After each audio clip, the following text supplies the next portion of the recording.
What's up, everyone? Welcome back to Lost Records Journal, Player One vs. Lost Records Focus podcast. So we are here now for episode 41. This is the second part of our interview with Sam Bradley, Don't Nod Montreal's art director on Lost Records Bloom and Rage. Me and Adam had actually recorded a little bit of a clip here for the introduction, but I actually deleted that, and still regret that. But I've just recorded this quickly as a kind of fit onto the side B part because we decided to split into two parts because it's 2 hours long. This first part is available on YouTube and on RSS feed, so go and check that out if you haven't already. Before we get into that as well, if you are new here, please do consider dropping subscribe on the channel, turn notifications, like the video, and share with your friends. We're at 2,100 subscribers. So if you can help us get to 2,200 subscribers, that's greatly appreciated. And Lost Records Journal is available on all podcast services. So check us out on Spotify with the video version, Apple Podcasts. Go and check us out on all those. Go and rate us, go and download our episodes, and follow us to get instant access to the episodes as soon as they become available. We have over 40 ratings on Spotify. We have almost 200 followers. If you can follow us on that and rate us, it helps boost our visibility to other people. Thank you for the lovely comments on the first part. I'm glad that you enjoyed it. Here's the second part. We got really deep into the first part with Lost Records. It gets even deeper in here in terms of all the different topics we cover. Some really interesting and fascinating stuff from Sam. But we just decided to split this into two parts because it's a really long interview. I will pull out the full interview in its entirety in the foreseeable future, hopefully before the end of the year. But I'm really happy to bring you this next part of our interview as well. It's a long time coming, and it was an absolute pleasure speaking with Sam. You can go and find him on social media if you do want to follow him and check out his amazing artwork. But without further ado, I hope you enjoyed this second part of our interview with Sam Bradley, Don't Nod Montreal's art director and the art director on Lost Records Bloom and Rage. Enjoy.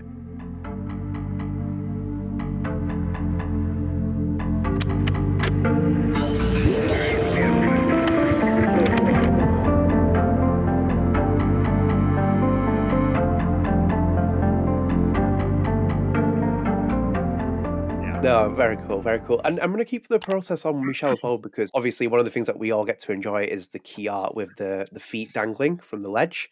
Oh, yeah.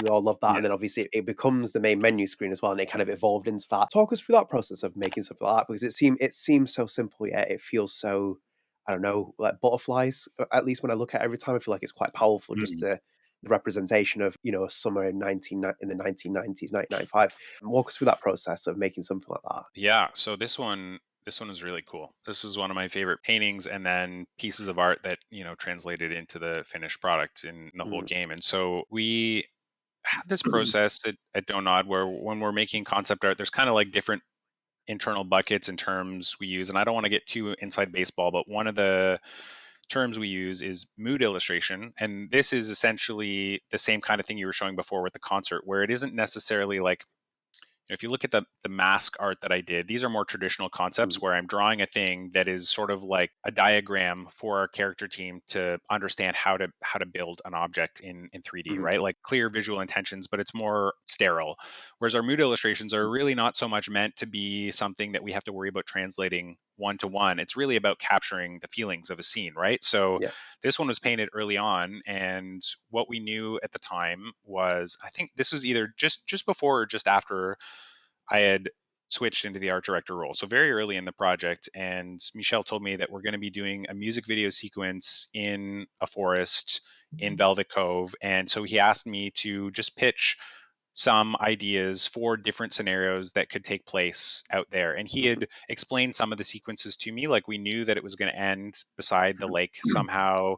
We knew that there was going to be moments along the road where they would stop and have specific interactions, like the scene around the dirt bike where they're sort of like pretending to be Corey and Dylan. We had all of these like loose ideas blocked out, but again, there weren't any visuals. And so I very quickly sketched a lot of rough ideas. I don't know, maybe like 20 different really quick scribbly ideas, and showed them to him. And that was one of the ones where it was like, oh yeah, this is a moment. We need to find a way to work this in. And so from there, we started working on the painting together back and forth. And at first it started out with, maybe it was going to be a ledge over the forest. And then we realized it would be a really nice silhouette to frame the lake at the end. So we changed it to be something that was featuring the lake. And then the way it all came together for the title screen was we had actually had a different plan even from before I was on the project for what the main menu would be. And then I think it was Michel working with our designers, someone had the idea to have the title screen evolving in the same way that Life is Strange did, where the time of day would change, but they wanted to come up with Mm, something that was a little bit more representative of our characters. And at this point, the idea of like, oh, what if we could show the characters there or not based on what is happening in the story. And then I think the yeah. feet thing was just like a natural evolution. It's like, oh, we know we're going to have this, sort of like iconic scene to end the sequence with. What if that was our same title screen and then we could toggle it on and off? And so then from there, once that was decided, yeah, again, I got to work with the lighting and VFX team to set up all the different time of day scenarios and figure out who was going to be where. And yeah, then our designers coded all of the back end stuff needed to make sure that the right characters are there at the right time. Yeah, so that one was an unexpected but slow and steady evolution of just a random scribbled thumbnail based on an idea that turned into the main menu in the end. Which one of my favorite paintings that I made from the project, and so cool to see how everyone brought it to life. And in that as well, did you have any involvement with Kat appearing as her Force Ghost apparition? Because obviously, I don't know who's mentioned it specifically on Twitter. I think they mentioned someone from Don't Nod Montreal said like this was like a last minute addition because we weren't thinking about doing it, but then we added it in. And obviously, it's like it's such a delight when the game finishes and you see Kat's like spirit ghost kind of like Yeah, on the ledge with the girls. Did you have any involvement in that, or was that any part of your like wheelhouse of getting involved in that? I don't remember who the initial idea was, but the credit for that getting in there goes to Etienne, our VFX artist, because yeah, it was very last minute, and he was really like he was going super hard, and it was an idea that came up, and it might have been his, it might have been Michel's, it might have been someone else's. Honestly, I don't remember, but as soon as we all heard it, we were like, oh, this would be great. And I remember talking to him about it, and I was like, man, you're overloaded already. Like you don't need to do this. And he was like, but it's Yeah. such a good idea. And then the next day he had mocked something up and it looked awesome. And we were all so excited. And it is beautiful. It's like such a nice touch. And yeah, I'm so glad it got in. So yeah, kudos to him for making it happen at the very last minute. Cause it was, yeah, sort of like we're crossing the finish line and this idea came in and it was like, is there time to get this in and make sure it's going to work and nothing's going to break? And yeah, I think it was him in concert with one of our game designers got it set up at the last second, and then he made it. Yeah, brought in the visual component of it, and I was very very excited because it looks so nice. It does. I have a follow up question to that where you said like, Hmm. oh, you're really overloading yourself. Like how you could do that? I am also a fellow psychopath when it comes Yeah, to art. yeah, And we tend to like overload like on the outside eye we tend to overload ourselves, but I don't know really how to explain it to people. I'm like, I'm not trying to say that like I'm overloaded, I'm not trying to burn myself out. This is just what I just love to do, and I could do this for 14 hours in a day yeah. and still not be burnt out. But then I go over to the restaurant and where I work, and I'm burnt out within 4 hours. I'm like, I Right. don't want to do this. How do you explain it to people around you? Like, oh, you're really oversharing, or not oversharing, you're overloading yourself. But like, how do you explain to them, like, no, I'm not. I just like doing this. It is something that has been a challenge for me my whole life. I, like you, can really go hard when I'm enthusiastic about something, and I've had like a lot of different and conflicting opinions about it that have evolved over time.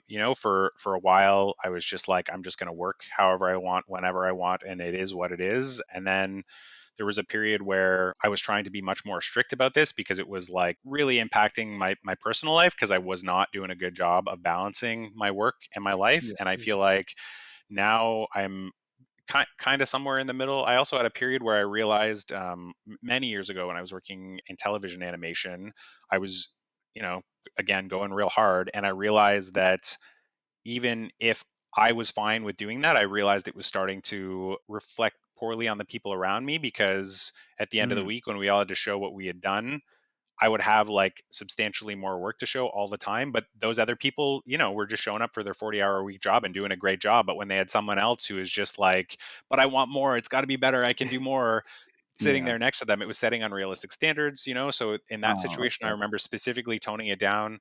Whereas, yeah, now I feel like I do a better job of finding a balance. Thankfully, my partner is very understanding because she understands that my work is Yes. very important to me. But I've also tried to like build a structure in my life that gets me away from the workstation because Mhm. there are times when I want to be working, but I know that long term, I will be better off by stepping back and taking a breather. So I've been better about finding ways to get out of my house, get out of our city, take breaks from the work while I'm at home. Actually, my dog was a really big one for this mushroom, that Sweet Angel. When we got her, it was during COVID.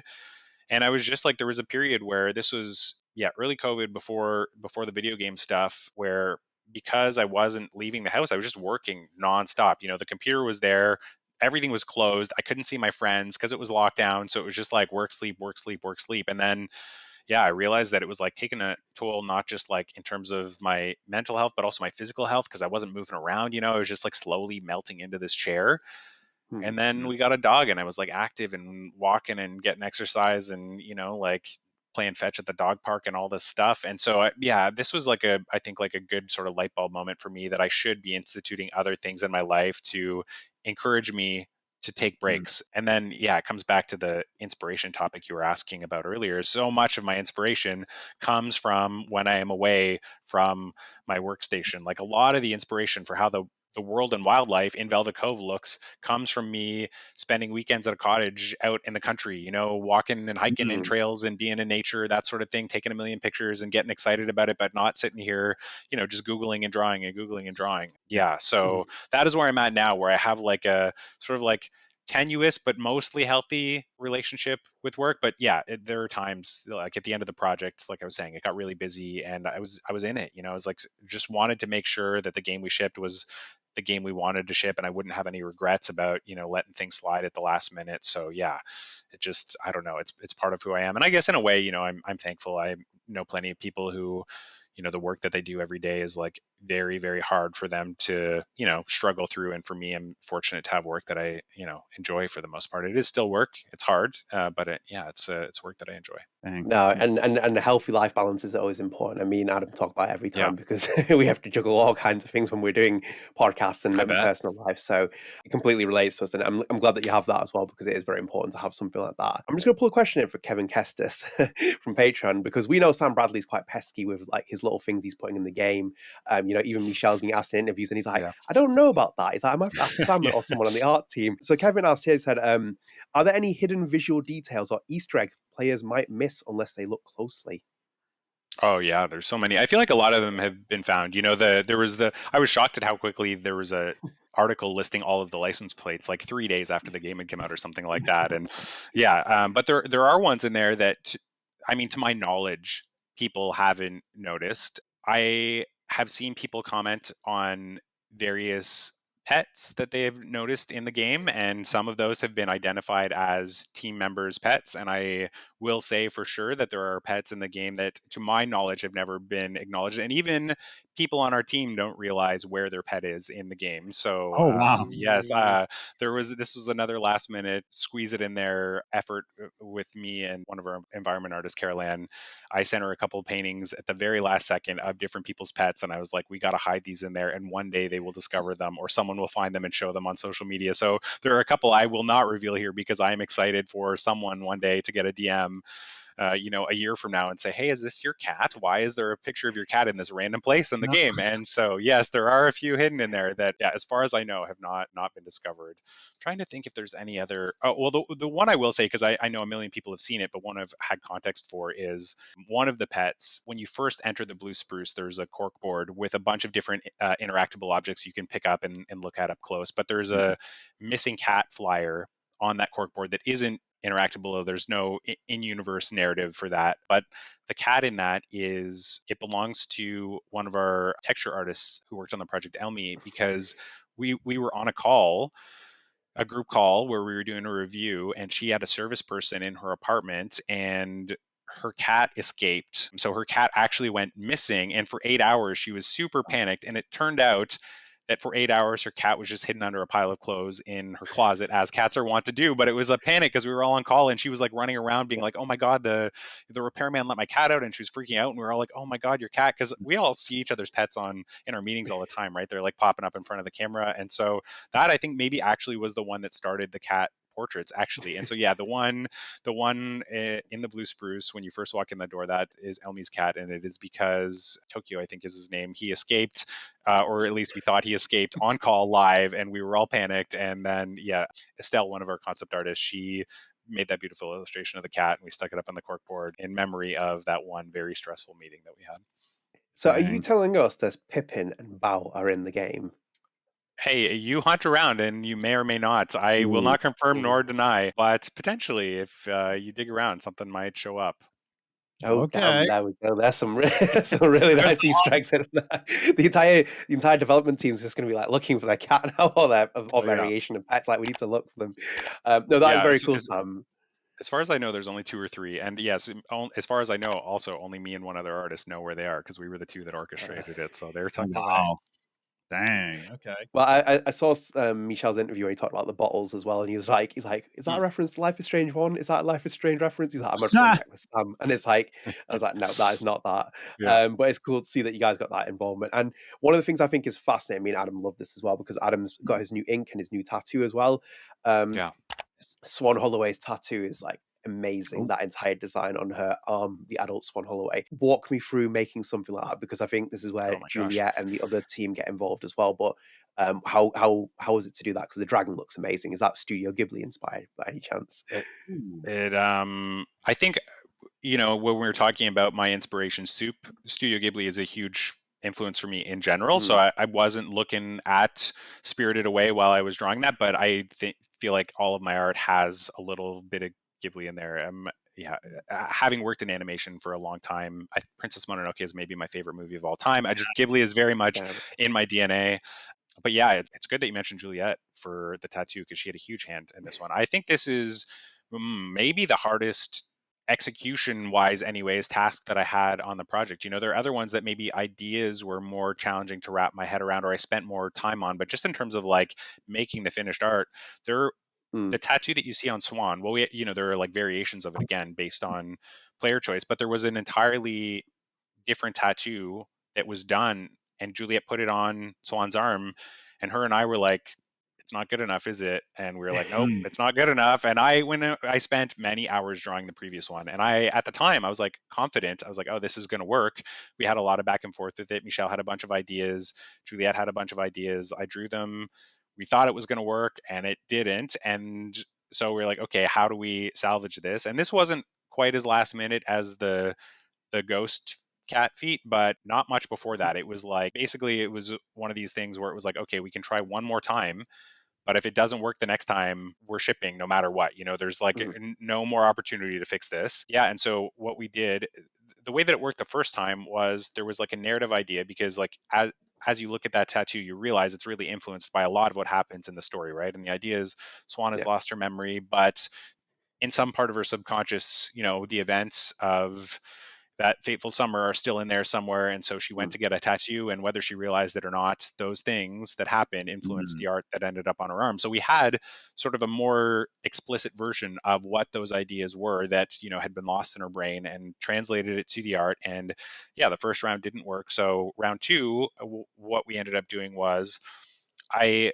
gave those pieces to Juliet, and I said, okay, hey, we still want to keep these ideas, but the reason it didn't work out the first time, honestly, is just that getting a sleeve tattoo is a lot different than getting a single tattoo, where it really needs to work with the anatomy of the body, right? And so since Juliet is a 3D artist, she took all of the sort of disparate pieces that on their own were interesting but didn't work as a sleeve, and sort of like rearranged them to be properly aligned on Swann's arm. And then from there sort of took that and like turned it back into 2D for me to then re-illustrate and then re-put back on.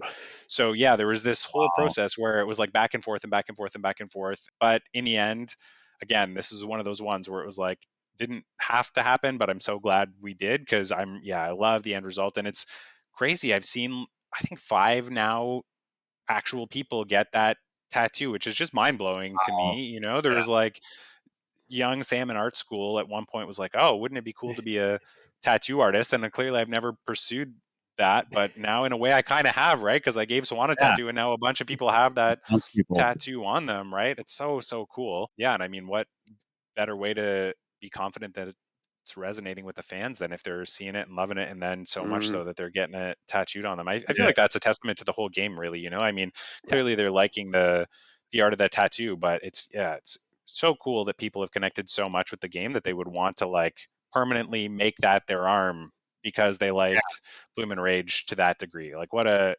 compliment. I don't think there, for me as an artist, I don't know that there is a better compliment. Honestly, it's like the coolest thing. Get it placed. Yeah. Yeah. Yeah, because it's interesting that you say that. Like thinking about tattoos, just specifically on the body. Like I remember when we were, by the way, just showing this off now because we didn't show it off on thing. But like I was talking with the artist about the placement of the tattoo just on the forearm here, and he was just talking me through it, like how you center it on the body. That the center of the design needs to be on a specific part of the body, so that when Yeah. you turn it, it can be just visible in all directions. And it's just something I never really think about. Like, oh yeah, just get a tattoo. But I specifically asked him, like, what is your opinion about the placement? What about the size? How should it look? And yeah, it's really interesting to talk about, like when you're actually in the session, and like it needs to work with your anatomy. It's really interesting. Yeah. Yeah, so this is what Juliet was doing with her character. And she also has a bunch of cool tattoos. So she was the perfect person to like make Yeah. sure that it was going to look awesome. Yeah, could not have had a better collaborator for that task for sure. Absolutely. Yeah. And then you chose the great Miyazaki film as well, which is Princess Mononoke over Spirited Away every single time for me. Yeah. So no, Yes. very good shout. But I'm just curious as well with the tattoo as well. Was there any specific part that you liked to draw? Was it the dragon, or was it any other specific part that you thought, actually, that's a really cool touch that I've added to it? Oh, I think actually my favorite isn't even the sleeve. It's the tattoo that Swann has on her other arm with the flower and the little picture of what appears to be Kat and the nosebleed. I love Mhm. this one. And again, I've seen a couple people with this tattoo, which is just so cool. But yeah, for this one, it took quite a while actually. So a lot of almost all of the foliage in that we're seeing around Velvet Cove is pretty accurate to Michigan. We did our best to check this stuff and make sure, that it was as regionally accurate as we could. But obviously the flowers that grow around the abyss, they're magical. They light up at night. These are just totally fantastical. And so there was a period long before the tattoo where I pitched a whole bunch of different magic flower ideas, and eventually we settled on this one. Again, there was a lot of back and forth about like what was going to be the right size and shape, because we knew that there was going to be some interactions with it. It was going to be a thing that would need to light scenes, but also, Swann picks one. There's a whole bunch of different factors that go into that. And so by the end, I was like very happy with where we ended up with those. And again, the environment team did a really great job of making nice models. We see it in the box at the end. It's just like a recurring theme throughout the game. And so by the time we were ready to design the tattoo, that asset was like long since finished, and everyone was super happy about it. And then to be able to tie it into the visuals of the tattoo and then Kat, and having all that sort of connect together. So for Swann's tattoo anyways, I think that was my favorite bit. Yeah, and it was really cool as well. I think Swann's really good design, because I think you guys worked with the other teams as well, and I think Swann's outfit looks amazing as well, because you have the bird skull and the moth brooch. I think you got an actual physical version from someone at Don't Nod. That I can show you. Look at that. Hold on, I got it sitting right That's beside me right wild, here. dude. Yeah, this was such a nice gift from Caroline, one of our environment artists. She for the environment team 3D That's printed cool. everyone's like favorite things that they made. So there are other ones like this that the team, I'm assuming they just haven't shared them on social media, but there's I think like 5 or 6 different little keepsakes that got all made. But yeah, I ended up with Swann's moth brooch, which I'm like really into skulls, so this is like a very cool one for me to have Did and you, get to keep. as an art director as well, and you're making this game as well, because obviously it's a big homage to the 90s, and every time I see the moth and stuff related to Swann, I always think Silence of the Lambs. Did you start seeing, like, again, those like parallels that you could draw with the 90s influences? Not something that you were like directly copying or influencing, but did you start seeing that, oh, actually, that kind of reminds me of Silence of the Lambs, or this reminds me of something along those lines? Yeah, we did talk about this because like if you look inside Nora's garage and the movie palace, some of the posters that are hanging up are just our own fictional things, but others are obvious homages to real movies, right? And so when we were going through different, what are the iconic images that we all remember from going into Blockbuster in the 90s, what sticks in your head? The Silence of the Lamb imagery is, it's like one of the all-timers, right? It's like so easy to remember. And yeah, such a beautiful iconic design. So yeah, we did talk about it at one point. I don't know if it was ever specifically in concert, what in the sense that like should Swann have a moth because of Silence of the Lambs, but I think it was one of those things where we noticed very early on and we were like, oh, this is cool because it is just part of the aesthetic of the time, right? Like I think had that Silence of the Lambs imagery never existed, Swann essentially would have all of the things that she has now in terms of the visual iconography. But I feel like it was like a great way to like lean into the era because that image is it's an iconic one. Yeah. Oh, for sure. Absolutely. And especially with the 90s, it really hits home with that. And one thing I want to ask you as well, because obviously Swann's tattoo is very much a tattoo in the way that you guys drew it as well. But Kat's tattoo is not a tattoo as you see in the Bloom and Rage concert. It's a lot of drawings, a lot of customization. What was the thought process of doing that? Because obviously people are digging those like drawing tattoo style designs. What was it like making the process on that? Yeah, so this one was a lot more freeform than Swann's because, like you're saying, it's a lot more sort of like piecemeal. And this one was kind of the exact opposite of Swann's because I had been struggling with Swann's, and so I was nervous that Kat's was going to be really difficult, and it ended up not at all. Like I really just sort of like zoned out and got to doodle a bunch. We had a very vague idea of what it could be, but I feel like I kind of just did my best to get in Kat's headspace for that scene and made a bunch of little doodles all separate from one another. And then if you look at the concept that I shared for that, you can see that I blocked it out on her arm. But the one thing that was really different than Swann's is Swann's was like designed as a traditional sleeve where all of the pieces essentially interlock, right? So it is kind of like you can't move things around really. It is one piece of art that starts on her finger and ends on her shoulder and all has to like align perfectly with her anatomy. Whereas Kat's, it's a bunch of different loose little pieces. So I drew all of those and then worked with our character artist Ricardo, and I told him, okay, here are the 4 or 5 like anchors. If you can match these to where they are in the concept, all of the other ones, you can nudge or scale or move them as much as you need to and just focus on making it look great on her arm after you get the sort of like key pieces in place. And so, I think I even gave him some extras just in case there was some like weird negative space or empty areas, he could add some other stuff in. And then we put it on Kat and she looked great. And I was like, oh, what a relief, because the other one was such a challenge. And that one, for whatever reason was, it just all came together in a very seamless and painless way, which I was very relieved to have happen. Well, that's always a reassuring way of going with it. And I think that might actually bleed into this question, which is from Kevin Lackner from Patreon. It's quite there. What is the most creatively fulfilling moment in Lost Records for you? Oh, wow. The most creatively fulfilling moment. I think for me, I don't know if this is the answer that Kevin is looking for, but it really is the conversation that we, as the creators of this thing, get to have with the fans. I mean, like in a literal sense, what we're doing right now, but also in the sense that there's just clearly a really passionate group of people out there who have connected with this on such a deep level. The tattoos were a good example, but like seeing all the fan art, all the cosplays, all of this stuff, I can tell that this game really means a lot to a lot of people. And when I was working on it, I felt like it had the potential to be a really special thing. But when you're in the middle of a project, you really have no idea how it's going to come together at the end, because really there are so many things that need to just click at the 11th hour in any collaborative creative process. It just is what it is.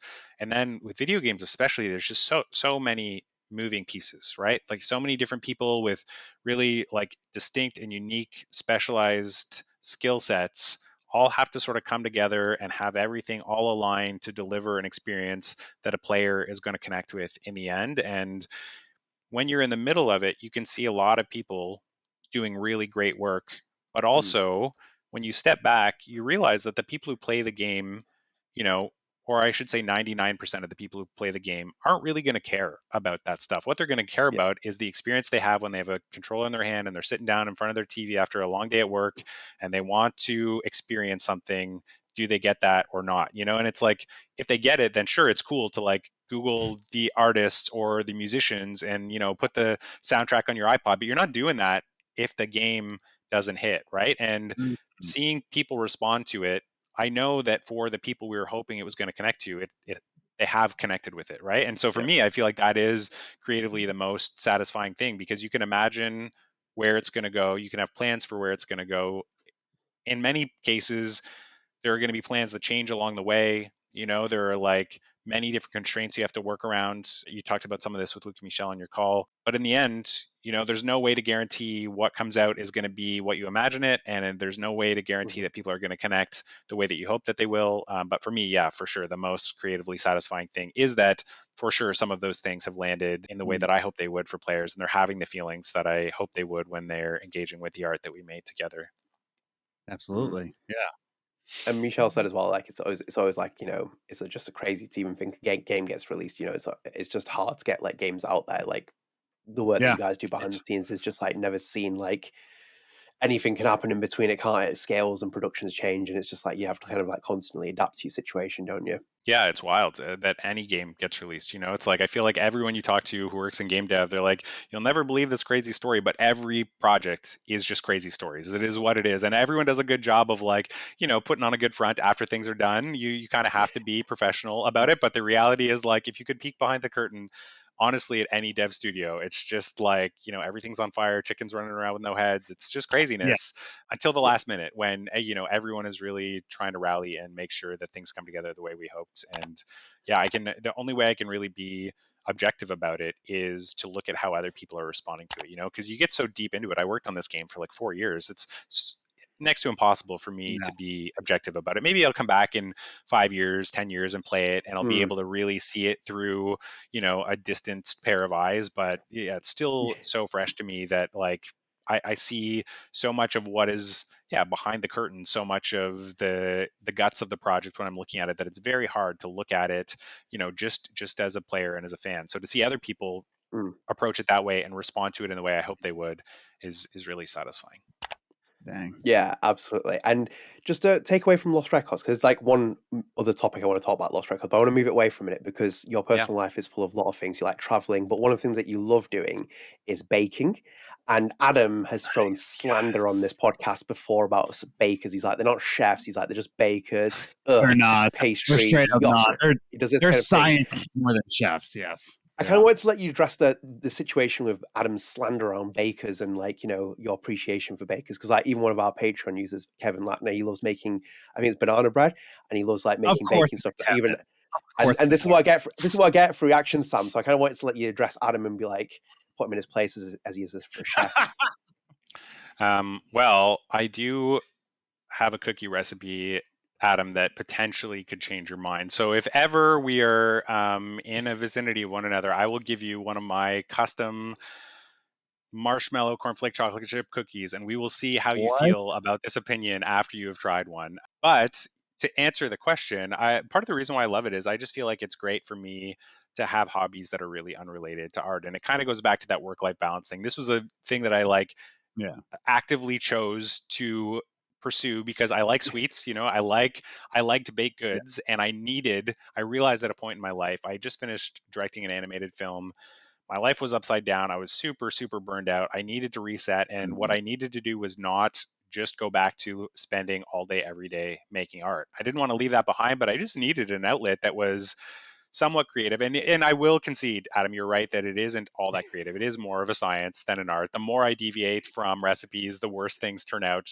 There is not a lot of room for improvisation or creativity, but it is still very, very satisfying for me to make some delicious treats to share with my pals or overindulge in. I was making cookies last week for my girlfriend and her mom, and they were stoked. And it is nice to be able to do that. It's just like, an opportunity for me to get my hands dirty a little bit, get away from the computer, and have something very tangible and satisfying at the end without too much work. Relatively, it's easier to make a batch of cookies than a video game. You can quote me on that. Yeah, I can imagine. To set this record straight, my wife is a baker. So oh, no way. Okay. Yeah, you're spoiled then. Oh my gosh. If I lived with a baker, it would be a disaster. It's awful, dude. Yeah, like I've lost 100 pounds. I kept off 100 pounds for 10 years, and it's just when I live with a baker, it's harder and harder. I bet. But I will say, like I agree with you that sometimes you need to step away from the overstimulation of art. For me, it's reading. Like I just like to read because it's not stimulating. I can just focus on a book or even just an audio book and just like listen to a story. You read anything good recently? You have any recommendations for me? So I did say on the podcast that I was going to read through House of Leaves. And okay. footnote, I was the one who put the House of Leaves license plate in the game, by the way, because I'm a big fan of that book. So Hey. very excited that you're considering reading that. Have you started? So I'm going to start next year, next spooky season, because, and I'll say this on the podcast, I did make this promise. So I live right now, when we moved here, we didn't know the area that we were moving to. I live directly next to a frat house.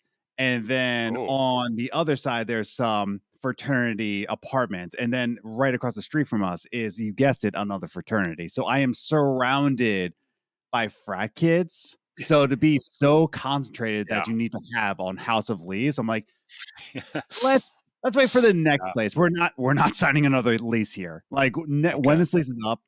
But I am starting The Ring, the actual book, The Ring, based on Oh, the wow. movie was based Cool. off of. Yeah. No way. Yeah, I've never So read this. yeah, it's different. I'll say that. So I will say that on the podcast that next spread the arts. Once I finish it, yeah, it's so far very good. And I would like to read Dark Matter by Blake Crouch. Oh, I've read this and it was great. Yeah, dude, I've heard great things because I It's a love real Wayward page Pines. turner. Yeah. Every one of his books, I think, are like Yeah. page turners, But like I said, I think once I'm in a quieter area and I can concentrate more on the chaos that is House of Leaves, like I can do that. But living next to a frat, Yeah, not the surrounded by place. frats, not the place for concentration and understimulating yourself. But no, but getting back to it, yeah, like baking, I think, I think baking really does relate to more of like painted art, because there is a lot of more there's standby moments, there's things of thinking, there are times of patience. But Yeah. music and cooking, there's a lot of chaos involved. There's just like more of like let's see if this works, let's see if this drum works, let's see if this guitars come in. Like same thing with cooking. It's like, I don't know, just see what works, see what happens, just go nuts. Not trying to say that like that is the stigmatism, but I think that it relates to both. Yeah. That's true. Yeah. Do you not find that you might be like bleeding into art a little bit by baking, because then you get like the icing and you put it on something, you start like you start drawing on the cookie. I try my best, but it's hard not to do that sort of thing. Yes, every now and Yes. then if I get to like decorate with the icing or something like that, it's impossible not to restrain myself. But yeah, I don't know. I guess like really my favorite thing in terms of that, I think, is doing the lattice on pies. I love getting a beautiful lattice. Like, I mean, Of it's good course. when it Yeah. tastes good, but it's even better when the lattice looks perfect. So yeah, I don't know. I'm trying to keep this as a hobby that is away from art, but everything, I guess, pulls me back in a tiny bit. Yeah. I know the feeling. When I try and make a hobby, I'm like, oh, maybe I should start a podcast on it. I'm like, no, you've already got 2 podcasts. Like, just like reel that in. It's not a good idea for that. But Sam, I'll bring it back onto Lost Records for a moment, because obviously I think Sure. one of the overlooked aspects for us, at least, is very early on we saw that really beautiful scene with the 4 girls walking on the log, and you played a key part in the development of that. I think even Etienne said it to you on Blue Sky that he didn't realize that you'd done the original concept art for it and done the design. Walk us through making something like that, because again, I might be making too much of a projection here, but it kind of reminds me very much of those vibes of Chloe Price and Max Caulfield walking on the train tracks, for example. It's like a really like iconic moment within Life is Strange. It feels very seminal within Lost Records in terms of, the girls exploring the forest, and something that's just kind of like, just a little bit chilled in its tone. What was it like making that and then actually finally seeing it get into the final product as well? I think I can't remember if we talked about the Max and Chloe on the tracks scene when I was working on that, but I know for sure that when I was drawing that, I was thinking a lot about Stand By Me.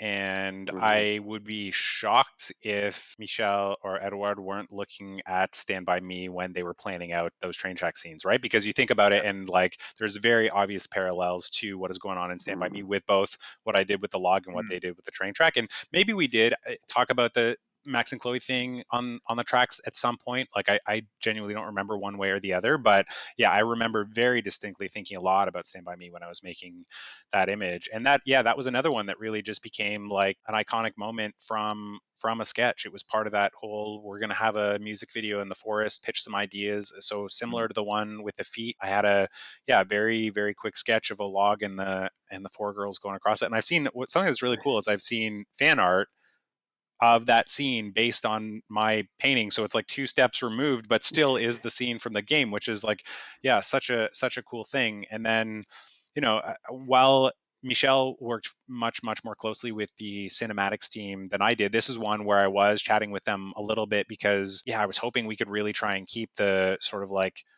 iconic front on silhouettes of the girls moving across the log, and they were totally open to that. They really liked the painting, so we had some back and forth to make sure that the framing of the shots was working really well. And we even because of that painting, changed a little bit of the level design for that part of the game, so that before you cross the log and all 4 girls are on there, you can film with Swann's camcorder to trigger the log crossing. But there's a little area, it's kind of, you go down the hill and around the corner a little bit, and you can point the camcorder up at the girls while they're on the log. And I don't think that part of the level design wouldn't have happened if it weren't for the painting. So it was cool to see that come to life. And I feel like that was another painting where people were just excited about the potential of what that moment could be. So thankfully, people were enthusiastic about trying to capture the essence of what was going on in the painting. And if you look at the final scene versus the painting, we ended up changing the time of day, and the scale is a little bit different. And I think the order of the girls is maybe swapped, but the feeling of it, the mood of it is all still there, right? So it's really cool to see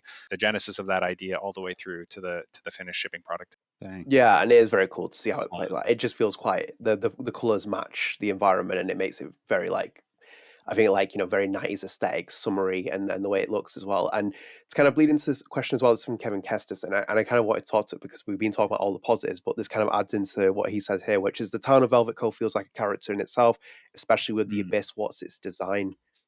What inspired its design? Well, in a literal sense, we looked a lot at the Upper Peninsula. Like, we wanted it to feel authentic, so there was a fair bit of research in terms of what that would be. But another thing that we always had to keep in mind was the fact that everything happening in Velvet Cove was essentially a memory, right? So there was a fine line to walk where we really didn't want to have something that was perfectly realized, in the sense that it was a 100% believable town that could be, translated one-to-one and exist in a real space.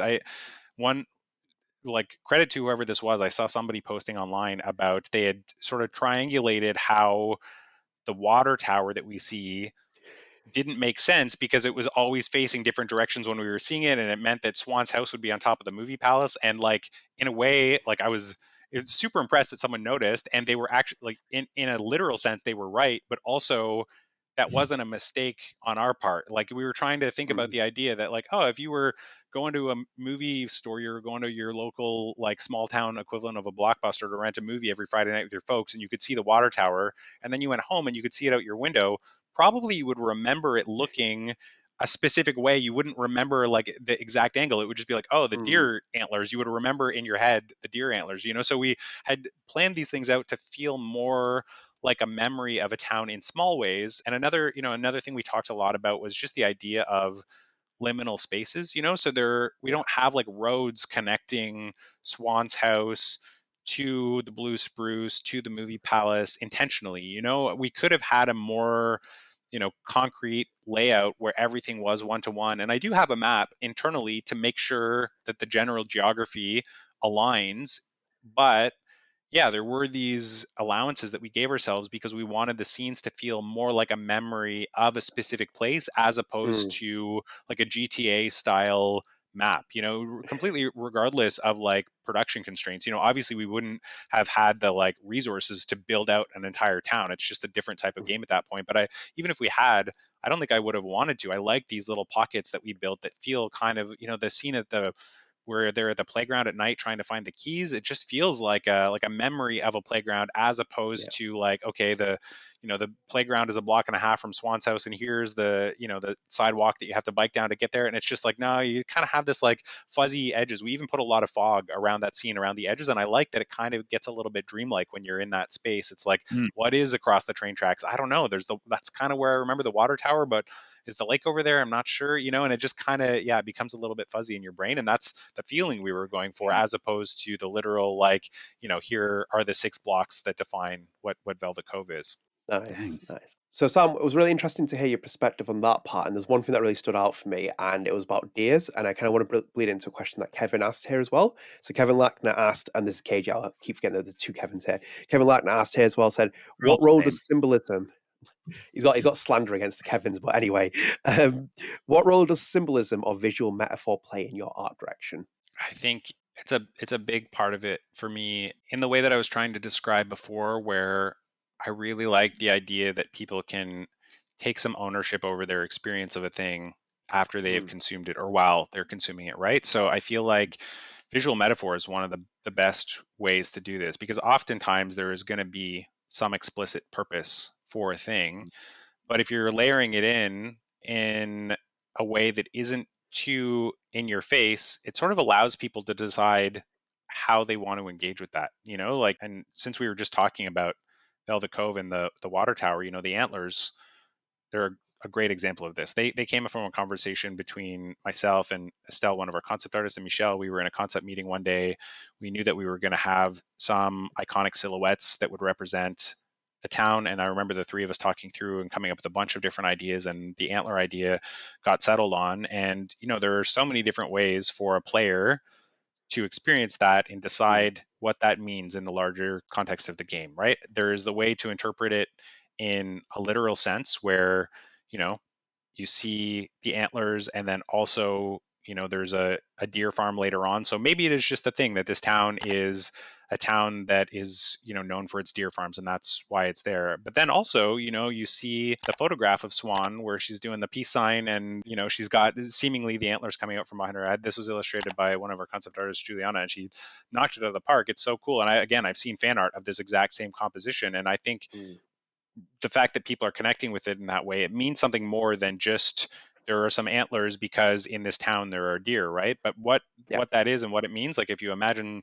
Swann posing this way, what is Swann thinking when she's taking that picture? And then when someone is, as a fan, seeing that and connecting with it enough that they want to re-illustrate that moment, I don't think it is to that person just the idea of there's some antlers in the center of town. There's something more there, right? And it is a very clear visual metaphor, but what that idea is evoking to each of those different people, the person who it is just some architecture, the person who is Swann, our fictional character, and then the person who is, interpreting through Swann what that means. It's a whole bunch of different layers of what it could or should mean. And I love the fact that people can sort of unravel why it is there and what they think about it. And it's one of the, unanswered questions of the game that I like is, unanswered, because it allows people to fill in the blanks for themselves. Absolutely. Did you pet Gertie when you played your game? Yeah. Thank you. Yeah, Right, that's the only short answer. Yeah. we were about to boot you off the call if you said no, because like that, what kind of monster are you? Like not to pet the deer. But absolutely, all very cool, Sam. And I kind of wanted to ask you as well, because when you were talking about the water tower and people like when you triangulate things and it's in different places. Are you a Twin Peaks fan? Because obviously, the Don't Nod team is heavily inspired by Twin Peaks, and if you look at Michel's catalog, like X Files and Buffy and stuff like that, it's quite like I feel like you kind of need to know the material and stuff like what he works with. But were you a Twin Peaks fan?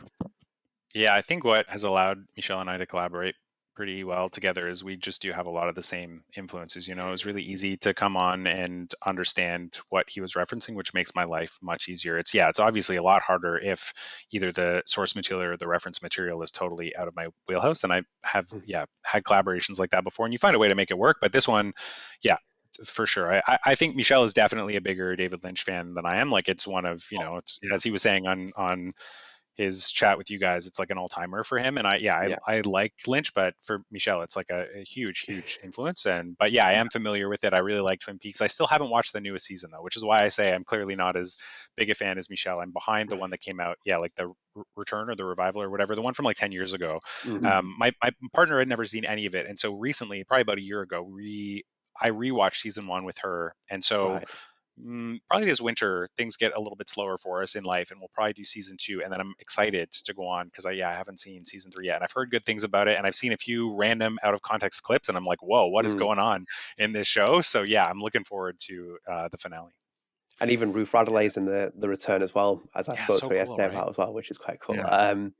So I've got 4 questions. I'm going to take 2 from Patreon, 2 for myself. Adam, do you want to throw anything in? Man, I had a question for a story that wasn't too long. I mean, I will ask one thing about like interpretation and metaphors. Have you ever made something that you had just like no metaphor for? You were just, you just made it, and then somebody came up to you like, I totally got what you were saying about that. And you're just like, Sure. Yeah. Whatever you. Yeah, definitely, it happens for sure. Yeah. I feel like, again, I don't want to even cite examples because I wouldn't want to diminish someone's experience, but Yeah. I've seen it happen on Lost Records. Like I've seen things that I specifically chose to put in the game just because I needed something, and kind of the way I was describing Cat's tattoo, where there are times where I just need to like sit down and draw and make content to make sure that the world feels lived in and believable. And so I'll come up with a bunch of different, to me, very random ideas that are just like, okay, we're building a scene, and then there will be one little element to me that is like genuinely it's an afterthought, but it's there and it is part of the pastiche of, this Yeah. textured blanket we're making that is a world. But someone gravitates towards it and they're like, oh my god, I see what Don't Nod is doing, I understand the reference they're making there, I can't believe it, I'm so excited, or I can't believe it implied this thing. And I'm like, awesome that Yeah. you have had this experience. That is so cool, and I've had it happen with my personal art as well. And I don't know, I think it's just like a really interesting little opportunity to understand how people's brains work differently, something that might. Yeah. Exactly. Yeah. You see things from a different angle. Something that might completely disappear to one person is like a very big focal point for another. Yeah, oftentimes it's surprising to me what people land on, and vice versa. Other things I'm like, oh, someone is for sure gonna get hung up on this, and then no one notices. No, that's the thing about like there's I can't remember which song it was, but I had like a music theory friend of mine like, oh, it's crazy how you came into the one scale and then you resolved it with a completely different scale. I was like, yes, that Yeah. was I am Yeah. Beethoven. Yes, I did that intentionally. So it's funny though, like you hear people's perspective and you just think about your own mind of just like, oh wow, I didn't even see that. So like I'm Yeah. actually thankful that you did that I didn't. So put some perspective on my own art. Yeah. Absolutely. Yeah. Yeah, and a lot of perspective is needed on this question, Sam, because Not my very word. Kevin Kestis asked you this question, Sam. He put, if you had unlimited time and budget, what's one visual idea you'd love to expand on in Lost Records? Mm. On So you have Lost to imagine Records Michel's come to specifically. your office and he's like, Sam, bang, he's put the money bags down. He's like, 2 money bags. He's Breaking like, Bad right. enough money. Yeah. Jeez, what would I like to expand upon? I feel like for me, I think this is like divisive amongst the fans, but for me, I would have I loved the slower moments in episode 1. For me, I just loved Mm. chilling with the girls so much. It was like such a nice thing. I felt like I was genuinely becoming friends with them. I don't know if you guys have played the Persona games, but Persona 4, when I played that game, I felt like I was like besties with those characters when it was over. And it was way more about just the chill moments with the characters than it was about all of the action gameplay that was happening. And yeah, I feel like if I had an unlimited budget, I would love to somehow give the player the opportunity to opt into more of that in other spots in the game, build out other parts of Velvet Cove where, yeah, you could just like go and chill with your besties, make more music videos, hang out, explore the forest, other things like this that maybe, aren't directly tied into the narrative. And it isn't, to be fair, the structure of the type of game we're making probably, you couldn't plug this thing in seamlessly and have it work, but I just would love some opportunity to just chill more, like maybe, I don't know, you, instead of like a traditional New Game Plus, you just like, after you finish the game, you can like go hang out in the garage and explore the rest of Nora's house and just like, I don't know, hang out with your buds. And it's not like an opportunity for plot. It is just character moments and that sort of thing. I don't know if there's any one specific art asset that I would Sam, want to do you plus, think but Do you think, for example, the movie pals might be an example because Michel's talked about the fact that he wanted it to be Yes. explored inside, but then budgets and constraints and stuff. He talked about it in an interview they do with Gone Gold. So do you think that could be a potential option for you? yeah, I mean, I could imagine what I'm describing happening in there, right? What if instead of the movie palace having just closed when you arrive with Swann, it is just about to close, and you do have the Mm. opportunity, rather than putting your movie in the video slot, you can go inside the store and maybe wander around and decide what you're going to rent, or you come back in episode 2 and you rent a movie to take to Kat's room, or whatever it is. Yeah, just these Yeah. opportunities where there's more time with the characters in a way that potentially doesn't feel like mandatory, because like I say, I feel like this is divisive. I feel like some people really didn't connect with the slower moments, but for me personally, I loved them. So yeah, that sort of, and that would be a great place for it. Yeah, imagine remaking like the equivalent of a small town blockbuster that you could explore as a player. It would be so fun. Yeah. It would be so cool. No, like that's why I tell a lot of like indie game developers like out here, whenever I talk with them, like, oh man, I wish I could, like, and they compare themselves to other games, but it's like time and budget. It's just like you can't compare yourself to AAA. You know, I give the example, like one of my like standout idols is Olivier de Riviere. With his production on music, more specifically, South of Midnight, Plague Tale. Here's the difference, though. He has many different musical directors. He is at recording, mixing, and mastering at Abbey Road Studios. So he has, like, that's what I mean, dude. It's just like I can compare myself, but I record and mix and master here. There's a Pokemon blanket. That's pretty much my budget. So yeah, like I think a lot of people might say like, oh, I wish we could have, and then even developers, the artists will say, I wish we could have, but time and money is just and deadlines, they're just a thing, and it's just you do with what you can. Yeah, and you have to keep things within concentrate. Like one idea can spawn off into a million ideas, and me and Adam have done that when we've done like things where it's like just one idea of a podcast spawns off into millions of subtopics. So I completely relate to that. So Kevin's asked here, this is his final question from Kevin, at least from the Patreon. Is there a specific color scheme you like to work with? Ooh.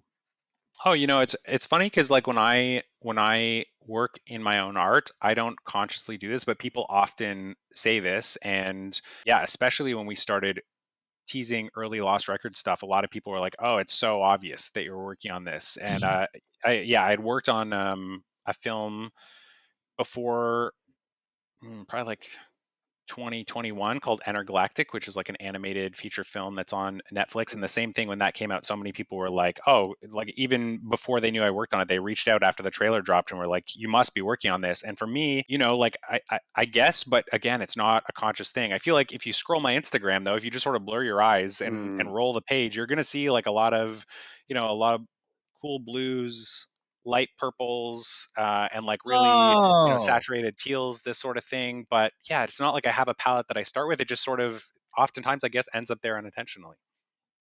Yeah, I just noticed there's a poster right behind you, isn't there, for Intergalactic? Yeah. Yes, the vinyl from the movie. Yeah. Okay. Yeah, that makes a lot of sense. I'm looking at the trailers right now, and I'm like, okay, I see it. Yeah, especially the purples. I would say, can I guess your favorite color? You can. Can I say it's magenta? I think that's a fair assessment. Yeah, I feel like that's in a lot of my art. I don't know. Again, I just feel like it's not intentional though. I guess it is like the subconscious part of my brain's favorite colors, because I'm not actively choosing to do it, but often it is there. So it must be there for a reason, even if I'm not, entirely clear why. That's funny. Sign from an artist. So final two questions. This one's, well, you can choose which one's more difficult. So imagine you're at the end of this production and Luke Baghadoust comes over with a box and he plants it in your desk and he's like, Sam, this is the Bloom Rage box. And you're like, yes, I know it's the Bloom Rage box. And it's like, I want an item to go into this box. And we're locking away for 27 years. What are you putting in there? Oh, what would I put in there? Oh, geez. I feel like for me, it probably would be one of my sketchbooks, probably. I don't draw in my sketchbooks as much as I used to, but I still do. I always have one with me anytime I'm traveling. And especially when I'm traveling, I use it a lot. It's harder day-to-day life now. I think since COVID, pre-COVID, when I was commuting to work, I was drawing every single day in a sketchbook. And now it's harder to find pockets because I don't have that downtime where I'm sitting on a subway or something like that where I can doodle and collect my thoughts. But my sketchbooks also, they're as much journals as they are collections of drawing. Like I would say it's a 50-50 split of writing and drawing, maybe even 60-40, maybe more writing than drawing. So it is really, like catalog of what's going on in my life in words and pictures. And I guess, we've got something similar like that in the box at the end already. So maybe it's a bit of a cheat answer, but for me, I feel like that probably would be the most accurate thing. If I had to choose anything to put in there, it would be, one of my sketchbooks. Nice. Oh, I need the reference points so I can go and dig this time capsule up so I can get the book out there. Sam, why are they not giving you a book? They need to make you an art book for this game. People are like screaming for this. Keep asking, keep screaming. I That is all I will say. Please keep asking. Keep asking.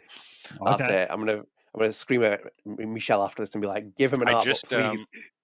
I just last week or the week before got the Jusant art book in the mail, and boy oh boy, what a beautiful book! It's so nice. Yeah, very very inspiring. Have you guys played Jusant? I can't remember if you've played it. Yes, Adam, absolutely.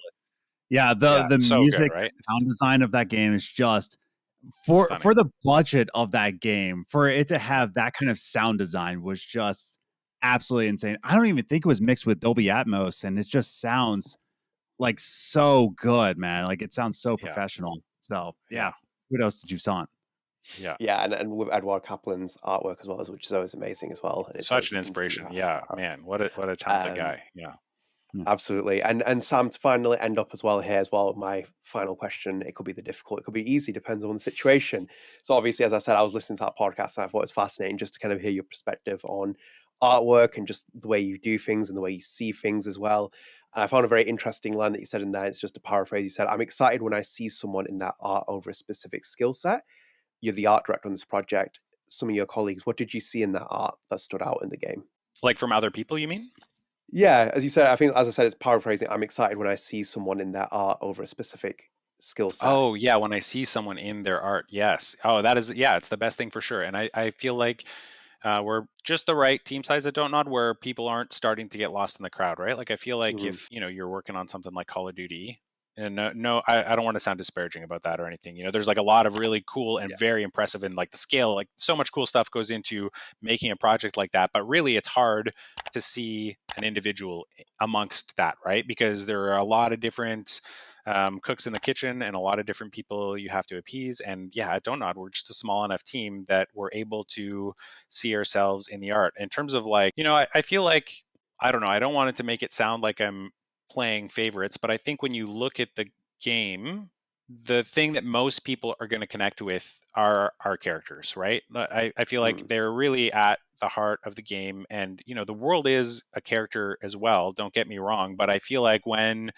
people project themselves into the game, they're doing that through the vessel of Swann and Nora and Kat and Autumn, those four yeah. characters. And I think there was a lot of time and effort spent from a lot of different people. But I feel like Michel, Jean-Luc, and Juliette in particular, really had such a huge, huge hand in bringing those characters to life. And I've heard you guys talk before about how, there are parallels between Swann and Michel, and I've heard him talk about that. And it's very true. You can see that. And I think, having realistic, believable characters in the game comes from real people's life experience that you can see in there, be it in Yeah. small or large ways, right? Sometimes it's like, a subtle detail in the character art. Sometimes it's a line of dialogue, sometimes it's the way that they interact with another character or just present themselves into the world.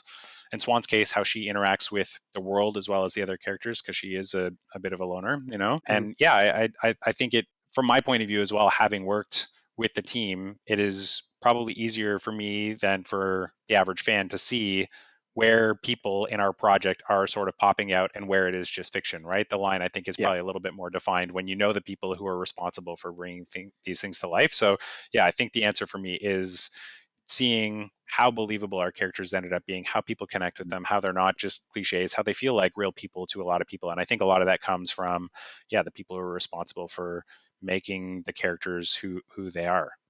Mhm.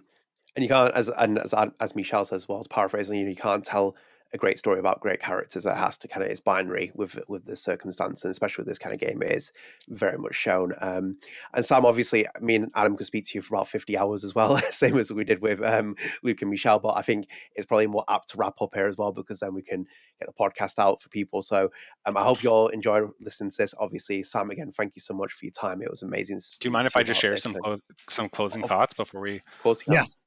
Yeah. Yeah, I wanted to thank you guys for taking the time to have me here, especially for a game like this that is predominantly a story-based game. That is the way it is presented to the world. I don't want to make it sound like people don't appreciate the art, but oftentimes when people talk about these kinds of games, it is for the narrative and the writing. So for you guys to take the time to spend a whole episode of your podcast, a couple hours each out of your day to talk about the art, something that obviously is like very near and dear to me, and I hope like in some of the things we discussed previously, it seems to be that the art is connecting with people and does sort of enhance the experience for people. It's just nice to have it recognized, because oftentimes it is like not the first reason people gravitate towards this type of experience, so I just really appreciate you guys reflecting on it and having me on here and having a conversation about it, because it's important to me. And I'm just thankful for the time.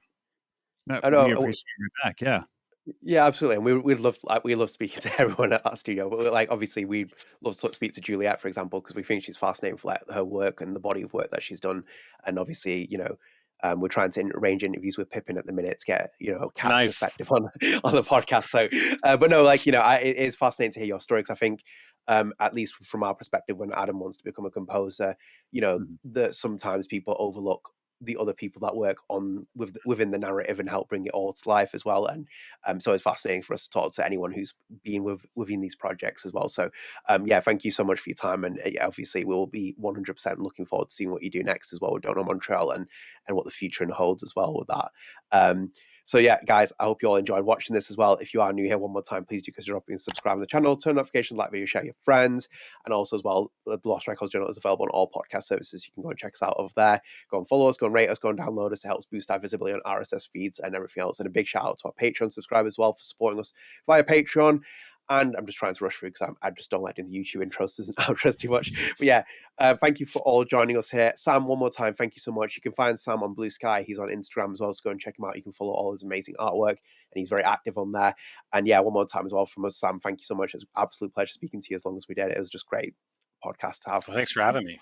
Perfect. So guys, stay tuned. See you later. We'll hopefully have another great guest on in the near future. Take care. Bye. Later. See ya.